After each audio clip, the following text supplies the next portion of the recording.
Hi viewers, இன்னைக்கு மதிய lunch வந்து ஒரு மினி விலாக போடலான்னு இருக்கேன். ஒயிட் ரைஸ் தான் இன்னைக்கு செய்ய போறேன். பொரியலுக்கு வெண்டைக்காய் செய்யலான்னு இருக்கேன். வெண்டைக்காய் ஃபர்ஸ்ட் இந்த மாதிரி பொடி பொடியா கட் பண்ணி நல்லா வதக்கி விட்டாச்சு. கொஞ்சமா ஆயில் சேர்த்து வதக்கியிருக்கேன். அப்பதான் வந்து பொரியல் வந்து நல்லா டேஸ்டா வரும், ஒட்டாம இருக்கும்.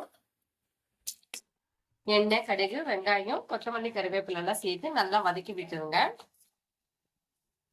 ஒரு 4-5 பல்லு பூண்டு தட்டி சேர்த்துருங்க. சேர்த்துட்டு தக்காளி பழம் சேர்த்துடலாம். கல்லுப்பு சேர்த்து நல்லா வதக்கி விட்டுருங்க. 1 டீஸ்பூன் மிளகாய்த்தூள், சாம்பார் பொடி ஒரு 1/2 டீஸ்பூன் கூட போட்டிருக்கேன். இது கூடவே நீங்க கரம் மசாலா இருந்தா அதையும் சேர்த்துடலாம். நான் அதெல்லாம் எதுவுமே யூஸ் பண்ணல. வெறும் சாம்பார் பொடி, மிளகாய்த்தூள் அவ்வளவுதான் சேர்த்திருக்கேன். இப்போ வதக்கி வச்ச வெண்டைக்காவை இதுல சேர்த்துடலாம். சேர்த்துட்டு நல்லா கலந்து விட்டுருங்க. கலந்து விட்டு தண்ணி ஊத்தி அது வேகிற அளவு தண்ணி ஊத்தி விட்டுருங்க. தண்ணி சேர்த்து ஒரு 10 நிமிஷம் போல வேக வச்சா போதும். வெண்டைக்காய் நல்லா வெந்து வந்துடும். வெண்டைக்காய் பொரியல் ரெடி ஆயிடுச்சு. ஃபைனலா கொஞ்சமா பெப்பர் தூவிடுங்க. பெப்பர் தூவி நல்லா கலந்து விட்டுருங்க. வெண்டைக்காய் பொரியல் ரெடி ஆயிடுச்சு.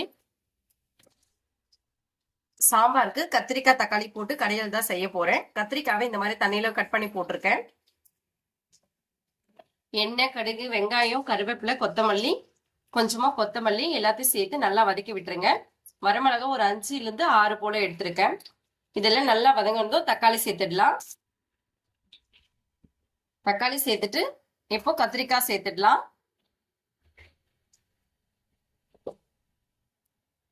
கத்திரிக்காய் சேர்த்து நல்லா ஒரு 5 நிமிஷம் போல தண்ணி எதுவும் சேர்க்காம வதக்கி விட்டுருங்க. இப்போ தண்ணி சேர்த்துடலாம். தண்ணி சேர்த்து ஒரு 10-15 நிமிஷம் போல நல்லா வேகணும். கத்திரிக்காய் தக்காளி எல்லாம் நல்லா வெந்து வரணும். அதுக்கப்புறமா வந்து சட்டியில போட்டு கடைஞ்சி எடுத்துக்கலாம். இந்த அளவு வெந்ததும் இதை இப்ப கடைஞ்சி எடுத்துடலாம். இதுல நான் வந்து ஒரு 2 பீஸ் போல மாங்காய் போட்டிருக்கேன். மாங்காய் போட்டு இன்னும் டேஸ்டியா இருக்கும். ஒரு பீட்ரூட் போல இருந்தது, அதையும் பீட்ரூட் பொரியல் செஞ்சிடலாம்னு சொல்லிட்டு கட் பண்ணியாச்சு. இப்போ பீட்ரூட் தாளிச்சிடலாம். எண்ணெய், கடுகு, வெங்காயம், கருவேப்பிலை, காஞ்ச மிளகெல்லாம் போட்டு நல்லா வதக்கி விட்டுட்டு ஃபைனலா வந்து பீட்ரூட் சேர்த்து வேக வச்சு எடுத்துருங்க. கொஞ்சமா உப்பு சேர்த்துட்டு தண்ணி விட்டு ஒரு 5-10 நிமிஷம் போல வேக வச்சு எடுத்தா பீட்ரூட் பொரியல் ரெடி ஆயிடும். எல்லாரும் தேங்காய் துருவல் எதுவுமே சேர்க்கல. வெறும் வந்து வெங்காயம், காஞ்ச மிளகாய் மட்டும்தான் சேர்த்து இன்னைக்கு செஞ்சிருக்கேன். எல்லா சமையலும் முடிஞ்சாச்சு. இன்னைக்கு மதியம் லஞ்ச் பாத்தீங்கன்னா ஒயிட் ரைஸ், வெண்டைக்காய் பொரியல், கத்திரிக்காய், மாங்காய் போட்டு கடையல். இதுல வந்து மாங்காய் போடுறதுனால ரொம்ப டேஸ்டியா இருக்கும். தண்ணி வந்து எக்ஸ்ட்ரா எதுவுமே சேர்க்க கூடாது. அதுல இருக்க தண்ணி மட்டுமே கடைஞ்சி எடுத்துக்கோங்க. காலையில வச்சு கீரை குழம்பு கொஞ்சம் இருக்கு.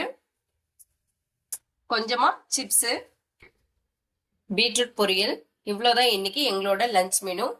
என்னோட சேனல் பிடிச்சிருந்தா சப்ஸ்கிரைப் பண்ணுங்க. தேங்க்யூ.